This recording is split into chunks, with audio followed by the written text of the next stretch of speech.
Kirsten from Lacewing Fiber Co. and welcome to my first ever knitting podcast.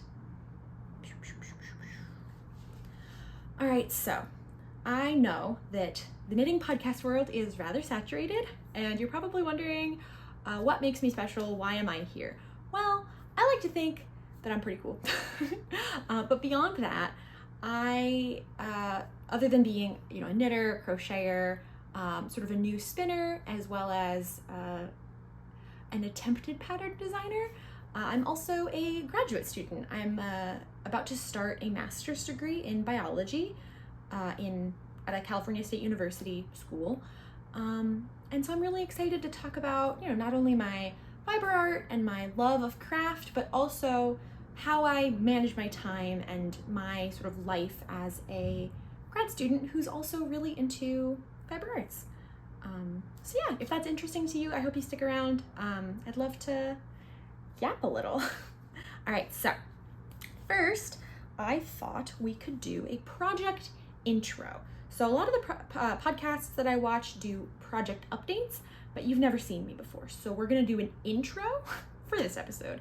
And then in the future, we'll do updates. So hopefully, and I have a lot of projects going on right now, so you might not see everything in the whole wide world that I've ever begun up to this point, but I'm gonna try to show the six projects that I am kind of currently working on and thinking about and wanting to continue to work on. So yeah.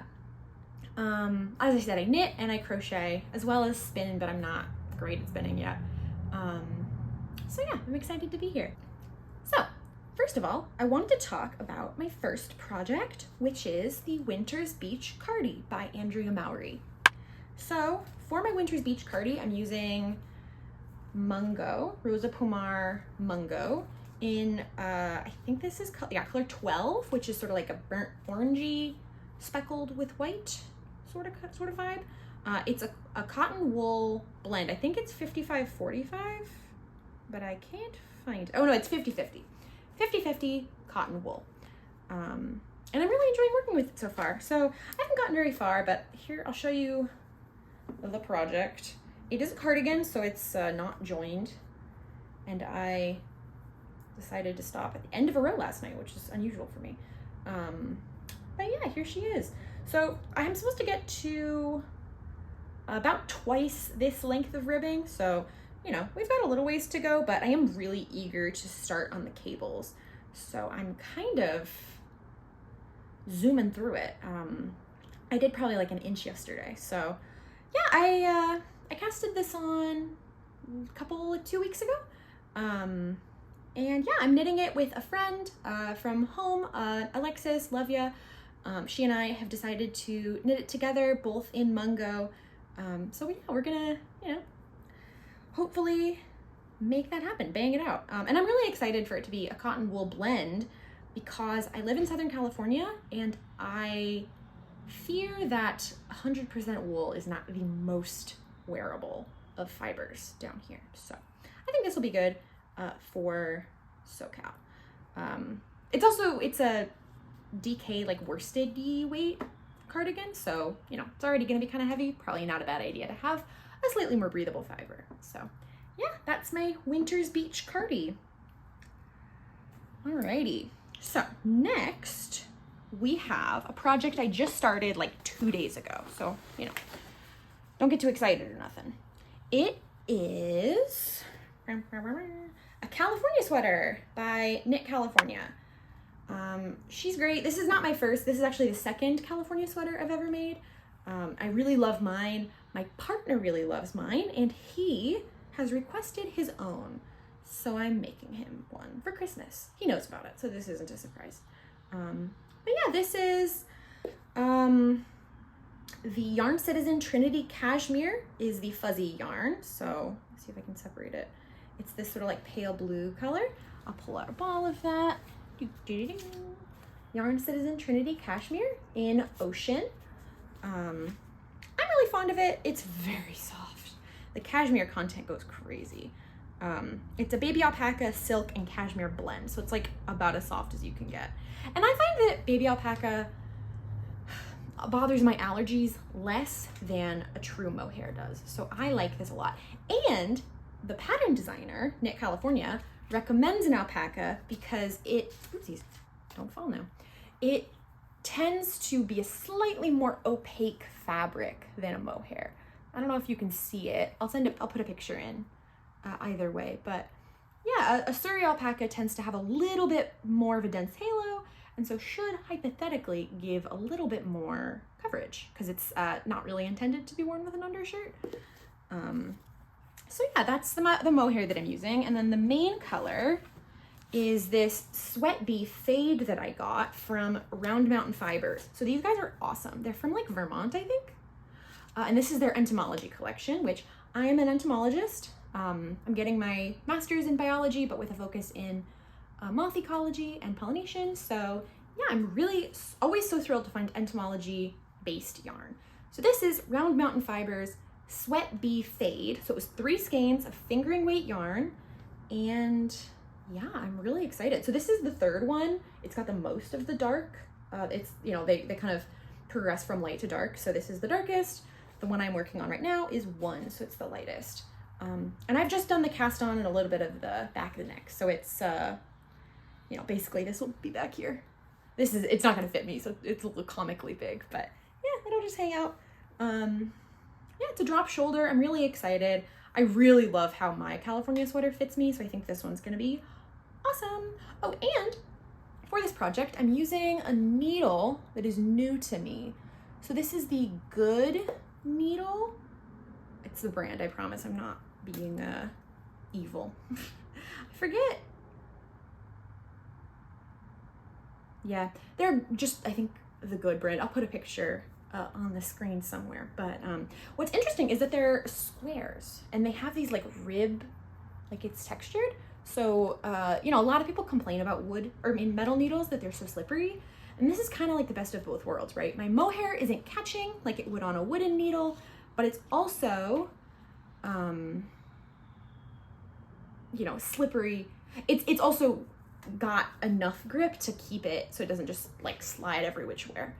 So that's nice. And I'm, whoa, tangling. I'm alternating skeins for this back panel because actually I casted this on like 4 months ago and I only used 1 skein. You can see I have 2, this is the tail, but I have 2 skeins coming from the body. And when I just used 1, there was like horrific color pooling. At least it was horrific to me. I hated it. So to avoid that, I decided to, just for the back panel, alternate skeins. So I've separated my main color into, this is gonna cause a lot of problems, into 2 balls. So this is both Sweat Bee Fade 1, but they're 2 balls so as to alternate them so that I don't get a lot of color pooling, because I really don't love how that looks for this project, especially because like, so the back panel, you know, is back and forth, but then once you join in the round, it's all in the round. So the color pooling will change, and I really wasn't excited about that. So anywho, that's the California sweater by Knit California. Love it. Love it. Okay, so kick that away. Next, I'll talk about the Golden Ticket socks, which is also a knit along that I'm doing with a friend.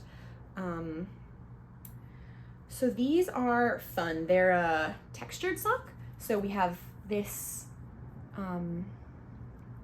brown part is a leaf texture stitch, and then the that green up here is a brocade texture. They're both a lot of fun, and they're both like rather memorable, like memorizable. So I'm really enjoying knitting on that. It's been kind of my like TV project, sitting on the couch. So yeah, I'm really enjoying it. And whoa. Toe-up socks are a lot of fun, and this is my first time trying Addy needles. So these are Addy Turbos, I think, and I'm enjoying them. I don't know, I find that they're like a little grippier than the Chow Goose that I usually use, but I'm not mad about it. And then the yarn is Woolberry Fiber Co. She did a Lord of the Rings collection, like monthly club thing a couple years ago, and this is the Tauriel colorway. So we have this green, and then it fell on the floor, but I have a tiny ball. This is the contrast color. So yeah, it's a fun sock set. I really like, this was shamelessly stolen from somebody on Ravelry, but I really like the idea of using the contrast color for this leaf stitch section rather than for the toe. I had originally casted this on with the contrast color being the toe, and I just didn't love how it turned out. Didn't love how it was looking once I started the leaf section with the green. So my friend who I'm knitting this with texted me a picture and was like, yo, check this out. It's pretty cool. And I was like, oh yeah, that's way better than what I'm doing. So I ripped it out and redid it. So I think I have a picture. If so, I'll put it right here of the original layout, but didn't love it. So I think this suits my fancy much better. And yeah, the subtle variegation, I don't know. I really like this kind of stitch pattern for a subtly variegated colorway like Toriel. So yeah, that's the Golden Ticket Socks by Lisa K. Ross. I don't think I said that, but it's a Lisa K. Ross pattern. She's great. Her patterns are like very thorough and well written. I'm really enjoying that. This is my first, but yeah. Okay, 2 more. Next is my other sock project, which is the Camp Waffle socks by Hannah Park, I think. No, she just calls herself Hannah Park, so that's on me. But yeah, these are the Camp Waffle socks, which are a lot of fun. And I'm knitting them in another Rosa Pomar. This one is Mondine, which is their fingering weight. But all their yarns are non-superwash, which I really am enjoying. And they're really, I don't know, woolly. Like they feel really cool. And then so this is the yellow, I think it's 31 is the name of the color. And I also held a mohair for the heel. This was a shadow wrap heel, so it was my first time doing that, which was fun. But yeah, this shadow wrap heel, I held mohair with my non-superwash yarn in effort to make it a little stronger. I don't want it to wear through. And this mohair is grass type from Red Door Fiber Studio. And yeah, I had it left over from doing another project. So I figured what better way to use it than a heel toe strengthener. But yeah, man, this waffle pattern is just beautiful. So yeah, I'm really enjoying these. These are my like purse knit because they're really simple. Like I know it is a stitch pattern to memorize, the waffle stitch, but it is so easy. Like so easy. So I am really enjoying that. Also putting some stitches back on the needle. I always regret when I knit like 3 stitches at the beginning of a row like that. I don't know why I did it. Well, I do know why. I was at an appointment earlier and started the row and then was called out to finish my appointment, so I couldn't finish it. So I guess that's why. Okay, so we're on to the final project. Hell yeah. We still have a little bit to go, but you know. The final project that I'm working on is sort of a test knit. It's, I think she's calling it a pre-test because she's like making sure that the math isn't stupid and wrong and bad, but it is the Antsy tank by the Leafhopper. So it's the next in line of her ants patterns. So she has the ants in a row raglan, she has the Antsy hat, she had an ant mug cozy, and now the Antsy tank. So it's bottom up, and I am about an ant in, 1 ant, and I'm really excited. So the color work is a lot of fun. I'm using Hobie Acacia. Actually I dyed the darker brown color. I have a friend who gave me a bunch of this peach and didn't want it, and so I was like, okay. She was gonna knit a blanket, hated the way it felt, but I was like, I like the way it feels. So, but I wanted to do color work with it, so I dyed half of them darker brown with Rit dye, and that went great. And I only stained my cabinets a little. And then Magic Eraser really came in clutch, so it worked out. But yeah, I'm really, really enjoying this knit, and I'm really looking forward to splitting for sleeves because Meredith, the Leafhopper, has included a gusset, an underarm gusset for, basically she kind of puts the gusset in between 2 of the ants, and it'll kind of like expand into a gusset for like bust room. And she has several different options for how big that gusset can be. So I'm really excited to try that out. And then, yeah, see how it fits. I've never knitted a tank or a piece of knitwear at all with any bust shaping, so I'm really looking forward to seeing how it fits. So yeah, Antsy tank, loving it. I'm really hoping to make a lot of progress on this one. This is gonna be, now that I'm home, more on that later, I think this will be my Zoom project. So yeah, the Antsy tank. Ta-da! All right. Well, I think that's all my projects. All my knitting projects. So I really briefly wanted to mention my spinning project. You can see my wheel here. I'm not gonna move you because then it would be chaotic. But I'm basically spinning this merino top from the Woolery. It's like the Rosie's brand that they do, and it's 250 grams. And so I'm spinning that into, I'm hoping like a DK weight. I'm thinking it'll be like a sport or a DK. I'm trying to do 2-ply. I've spun like 4 skeins, and 2 of them were like years ago. So really 2 recent skeins. One was a 2-ply, but it was more like a bulky. One was a 3-ply, that was also a bulky. And I didn't love how the 3-ply turned out because my plying just wasn't very even. I wasn't very happy with it. I'll throw some pictures in. It's very over twisted. And so, okay, question for the spinners. When you're plying and one of your plies breaks, what do? Do you break the other 2 plies as well? Do you just sort of tie a knot in that one ply? Do you give up? Like, I don't know. I ran into that problem a couple of times because I had spun like some of my singles for that 3-ply skein ended up really like a heavy variation in size, and some of those sections are really thin, so they ended up snapping while I was playing. So yeah, that was frustrating. So yeah, if anybody has any tips, do let me know. I'd love to hear them. But yeah, this is a lot of fun. Because it's 250 grams, I would kind of like to use it as a contrast color for color work, but we'll see. I'm having a lot of fun spinning it, seeing how it turns out. And I obviously have a lot of it, so it's gonna last me a while. So yeah, it's kind of a nice project to like ease me back into spinning after not having my wheel for a couple of weeks. And then before that, a couple of years. So yeah, that's my spinning project. My merino top. Cool. So, you may be asking, Kirsten, what else do you do? Oh, well, I'm so glad you asked. A lot. Number 1, right now, most importantly, I love to read.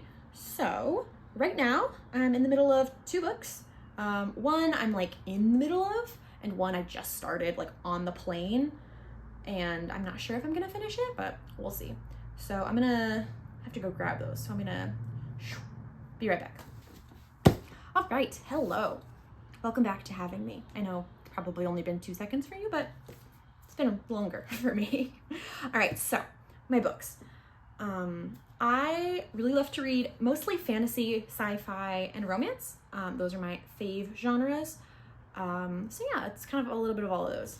So I just started The Honey Witch, which is a sapphic historical romancy thing. I think it's sort of like a romantasy kind of vibe. The Honey Witch is cursed to never find true love, but when she meets a young woman who doesn't believe in magic, she dares to hope for more. So we'll see. I've only gotten like maybe 3 pages in because I was really fighting the drowsies on this particular plane flight, and so I started this book, got like, again, maybe 3 pages in, and then was like, I'd rather close my eyes. So then I closed my eyes. So I'm not very far in this, but it is a book that I have started. And I have, luckily, thank goodness for the public library system, I have a ebook copy of this, so I've been reading it on my Kindle, which I owned the physical copy before, got the ebook to kind of encourage me to pick it up, and then I did. So we love tricking our brains. But yeah, The Honey Witch by Sydney J. Shields. Oh, sorry, woke up my cat. So the other book that I'm reading that I'm like actually in the middle of is The Behemoth, A Day of Fallen Night by Samantha Shannon. This one is, I'm really enjoying it. So it's a story about, in broad strokes, it's a story about how like 5 women cope with and sort of manage their lives and responsibilities while this like evil dragon who has been sort of like talked about for generations, you know, was banished 500 years ago, has come back. So how these 5 women and other people manage that. And you know, it really has a variety of lived experiences, ages, just like types of story, right? One of the stories is this like lost princess who then becomes a, well, I don't want to spoil it, but then really becomes magically gifted. And another story is about the queen, or the princess of, well, I guess they're both princesses. That's kind of funny.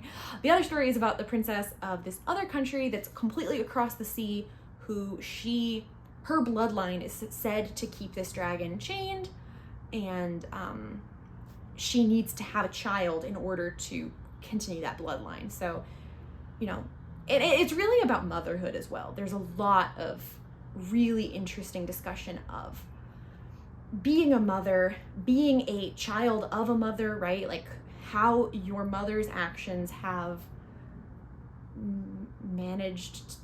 sort of impacted your life. There's another story, another POV character who is this sort of like, almost like a nun, but I mean, okay, that's not a very good comparison. She's this like sister in this group that is again trying to keep this dragon at bay. They don't believe in the whole bloodline thing, so that's unrelated. But she is a mother. She has lost a child, and she also has a child who is like her wife's blood daughter. And so that, you know, dealing with like the emotions of, I love this child, I love, you know, the relationship that we have, but like I did lose a child, and that really impacts her, I mean, the way she looks at everything. So anyways, I'm super duper enjoying this. It's amazing. I'm maybe like a third of the way in, but it's like 1,000 pages. So, you know, take that with a grain of salt. And for this one, I have a physical book. I also have an audiobook from the library, and I also have an ebook from the library. So I've really been doing all 3, moving about. But mostly, actually, I'm really enjoying listening to this one on long car rides, because I just recently moved about 3 hours away from where I started. So I have been, I mean, before I actually did the move, I drove back and forth a couple of times. So I really enjoyed this guy for those drives, because they're rather long. And yeah, I don't love to just listen to music for 3 hours twice in a day, 6 hours total. So yeah, my books. Yeah, this one, highly recommend. We'll see about the Honey Witch. I don't know about that one yet. Cool. Oh, gotta get my little to-do list. Alrighty, so next I thought I would talk about Flock Fiber Festival. So I, like many people in the knitting community, went to Flock Fiber Festival in Seattle last weekend. At least it's last weekend for me right now. I really had a blast. It was definitely a lot. I definitely got overwhelmed. So we'll see how I change my plan for next year, because I don't think that the way I did it this year is super sustainable, but we'll see. For now, it was a blast, and I have a haul, so I thought I would, in lieu of an acquisitions section, I would just go over my Flock haul, and then in future podcasts, we'll just do like an acquisitions. What have I gotten since last time? Which, again, as a poor grad student, might not be a lot, but we'll see. You know, I'm always interested in a little treat. So first of all, I got this cute bag. Oopsies, stuff is falling. I got this cute bag. So I I didn't pre-order it like a lot of people did, but there was a merch line and I purchased it. So that was fun. I also knitted this mouse to go on the bag because Rachel is knitting, who I love, was saying that like everyone's gonna have the same tote bag and how are you gonna tell them apart, which was true. There were a lot of these tote bags. So I knitted this mouse. I'm calling him Pippin after Peregrine took, you know, Lord of the Rings. And I gave him this little backpack, which does open. And I put, let's see, I put some safety pins in his backpack. So he has, you know, just in case he needs to, I don't know, stab somebody or something. I don't know. I don't live his life. But yeah, this was fun. The mouse is a pattern, I can't remember what it's called, but I think it was free on Ravelry. And I'll put it on the screen. And then the backpack is just like self-drafted. I did an I-cord and then Judy's magic cast on and then just kind of played. But yeah, my mouse. Oh, and then this little tote was made by Rachel is Knitting. She was handing them out. If you had a little tote bag mascot, and they were just as like well, if I have a tote, my mouse should have a tote. And if my tote has a little tote charm, my mouse's tote should have a little tote charm. So I threw on this little rubber ducky. Anyways, there's Peregrine. Pippin. Oh, and then I also got this button. This was actually a gift from my sibling when we were up there. We went to Different Worlds coffee shop and it was very cool. And I'm a big nerd, you might be able to tell. And I really liked the vibe. They had like drinks named after fandom-y stuff. They just had like a lot of really cool decor. It was a really cool space. And so they got me this pin to remind me of how much I liked it.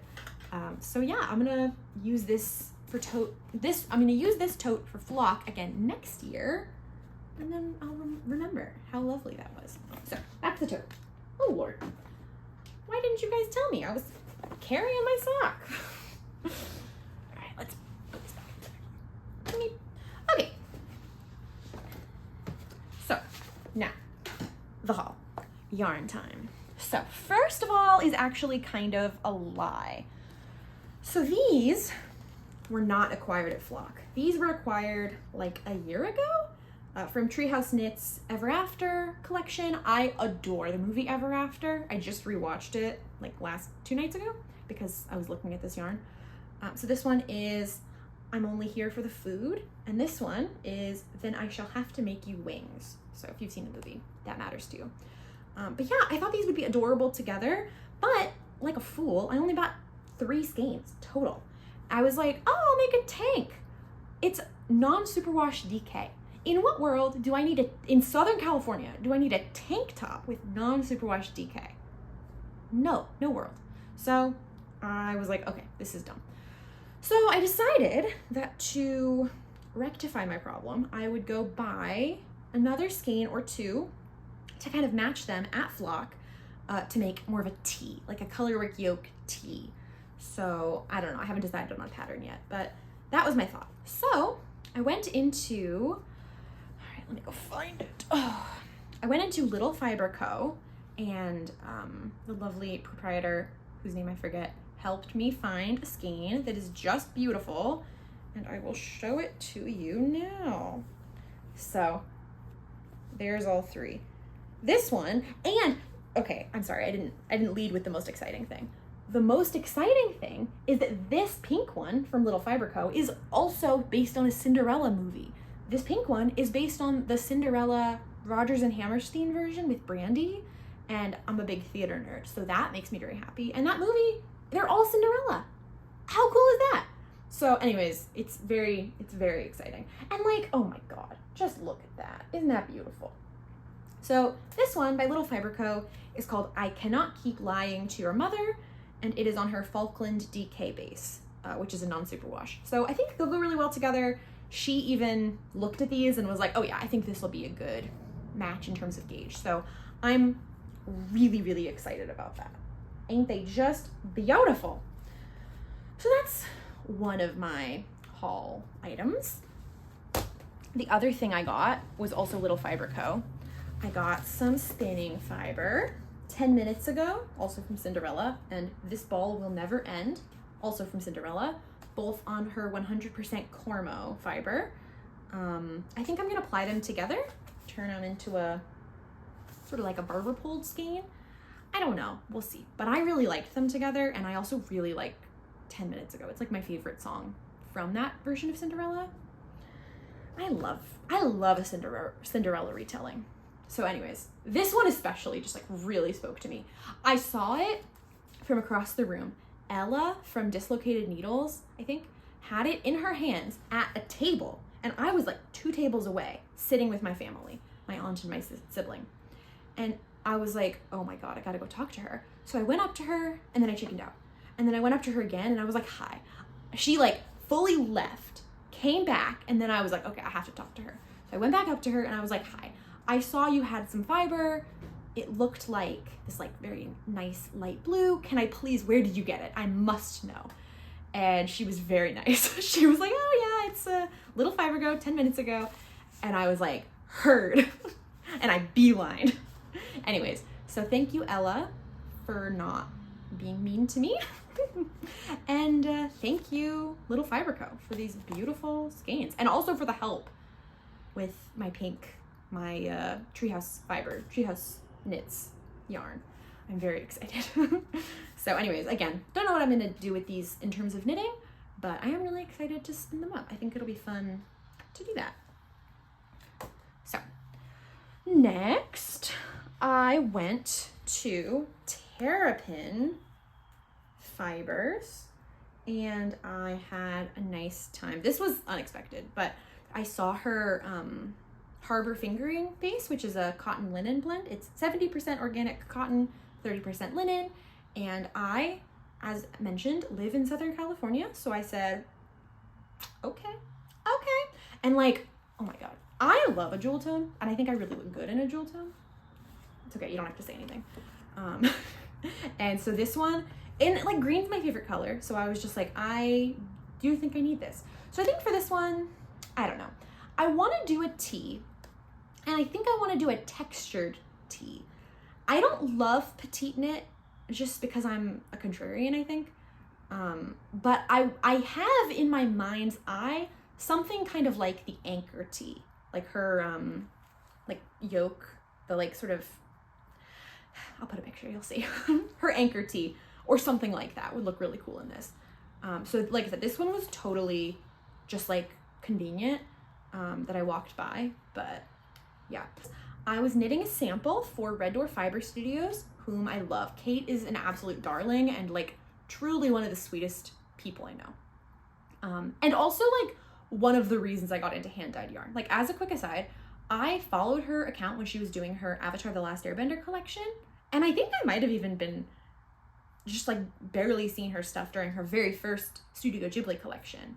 But I followed her and just like loved her colorways, but also like her vibe and the way that she was so sure, like not sure of herself, but just like kind and confident in her stories and talking to everybody, and just like I've loved seeing her grow. So anyways, Kate, if you're watching this, love. But yeah, so I knitted her a sample, or crocheted her a sample of the City Lights pullover, which I'll put a picture of here, in her colorways from the D&D collection. So Psionic Blades was the name of the main color, the like gray blacky color. And then I used, I think the mini set was from the Barbie movie. It was one of her mini sets from Flock last year. So she gave me the sample like last October or November, and I was kind of a distracted crocheter. To be fair, I was moving and applying to grad school, and it was a very chaotic year for me. But anyways, so I was like, okay, you know what? Fine, we've taken our time with this, but we're gonna get it done by Flock. So I made that my goal, and it was definitely down to the wire. Not only with time, but also with yarn. I played hella yarn chicken with that one. I think she gave me 5 skeins of the main color, maybe. I'll have to look. But yeah, man, I didn't have enough. I didn't seam up the sides like this, which you'll see in the pictures. I look a little silly. And then I basically just used the ends, like the ends that I had from starting the project for the raglan seams, because it's in pieces, it's crocheted in pieces. And I had to do a different collar than what the pattern calls for. I actually knitted a collar instead of crocheting because I know knitting takes a little less yarn. And also, the way she wanted to do the crochet collar was this like slip stitch ribbing. So you go like this, like vertically. And I was like, well, what happens if I run out of yarn halfway and then half of my sweater has a beautiful collar and the other half has nothing? So I picked up stitches and knitted, and then I was like, okay, perfect. I'll cast off when I'm, you know, running out, and then that way it'll all be even, if that makes sense. So I finished that one the morning of day 2 of flock, which I think was also part of the reason I kind of had a bit of an overwhelming weekend, is I was putting a lot of pressure on myself to have fun. I had just moved, so I was just like really not in a great headspace because of that. But then also, again, I was like, I need to finish this. So I had finished all but one sleeve, and I had started the second sleeve before I left, but everything takes longer than you think it will. And when you're on vacation, you have a lot less crocheting time than you think you will. So, but luckily I did finish. I made it a point to finish that second sleeve the evening of day 1 of flock, Saturday evening, and then Sunday morning I knitted the ribbing for the collar. So yeah, it was a lot of fun, and I do love Kate's yarn. Her stuff. It was using the classic DK and then her bounce fingering yarn. I was holding the fingering weight minis double for the color pops, but yeah. So I gave that to her on day 2 of flock, and then she paid me, and anyways, that helped with my flock buying budget.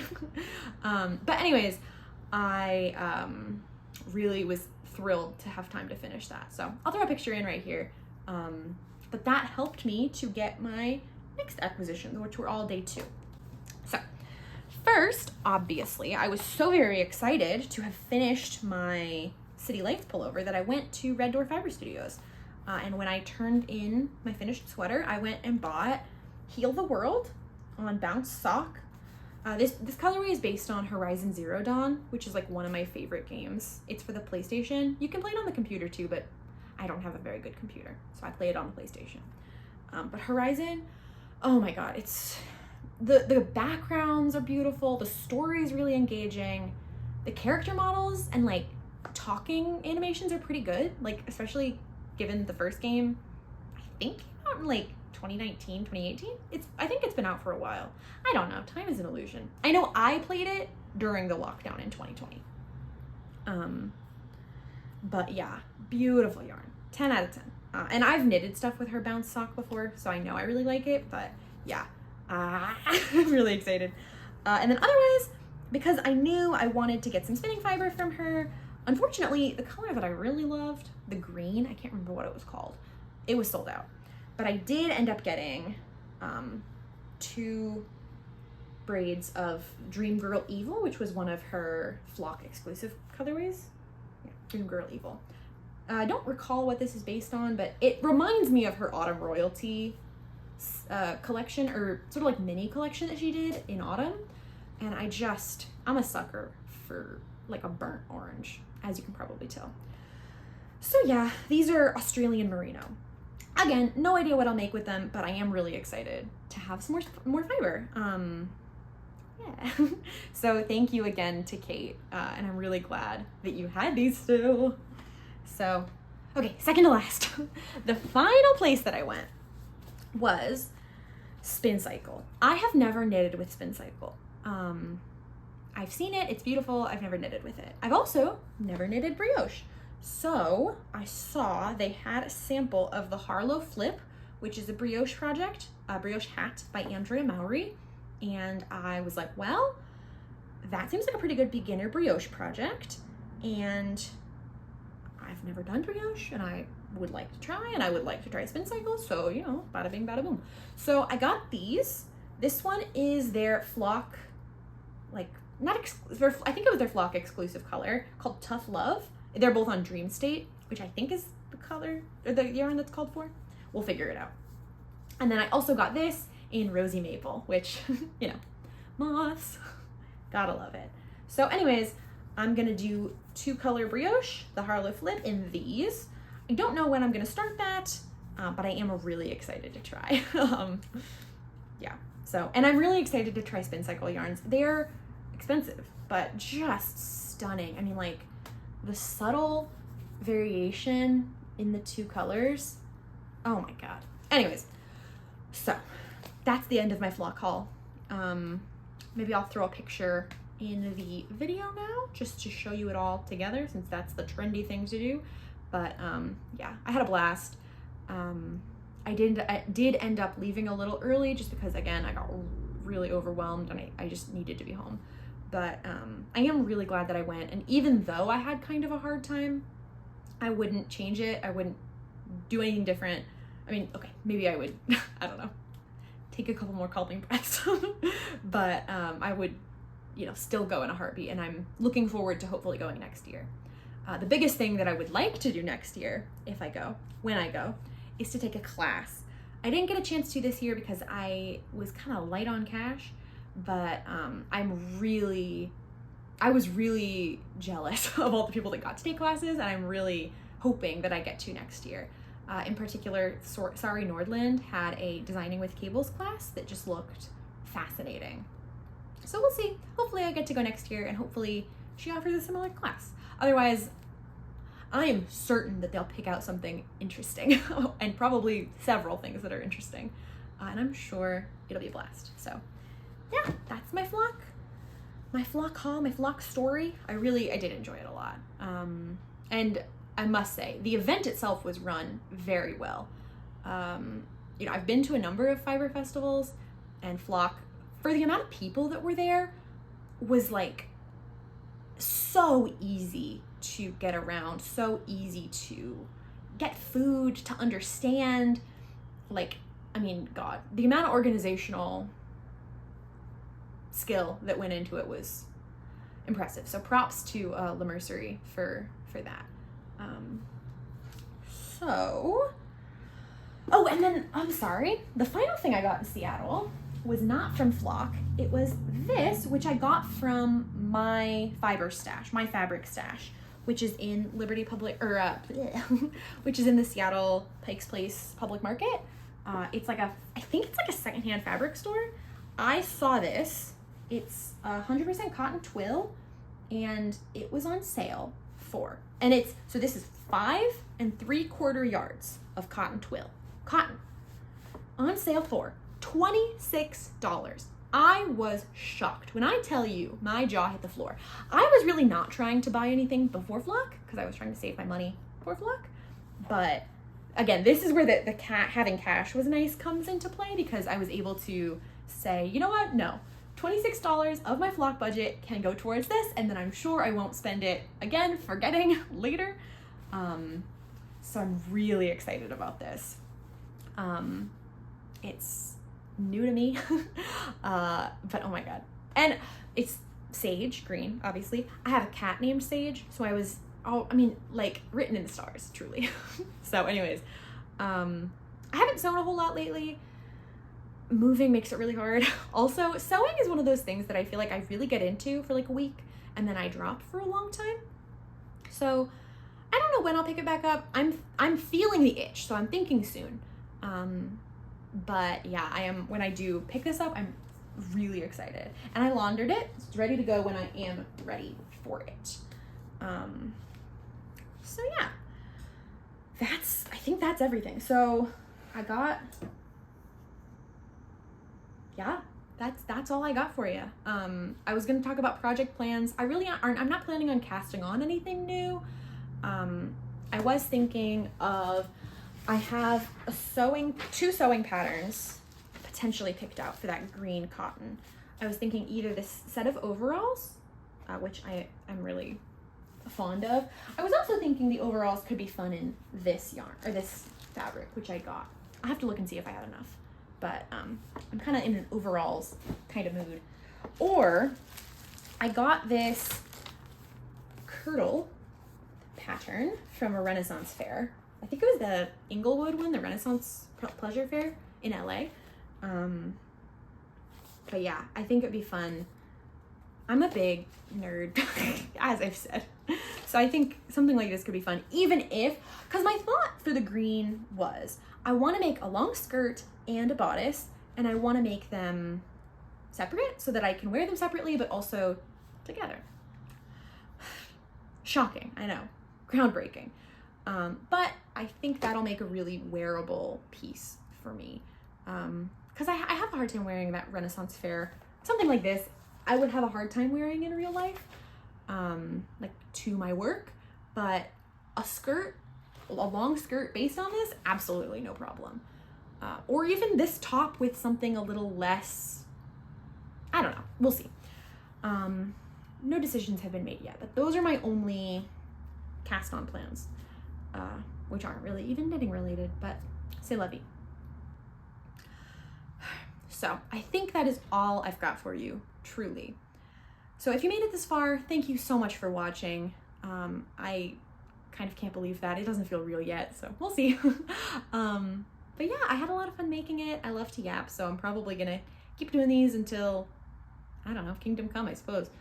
But yeah, thank you again for being here. If you liked it, let me know what your favorite flock acquisition is, either of yours or of mine. Let me know what you would cast on first.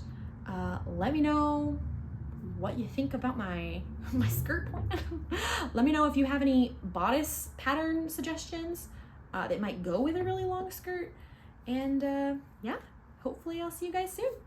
Bye.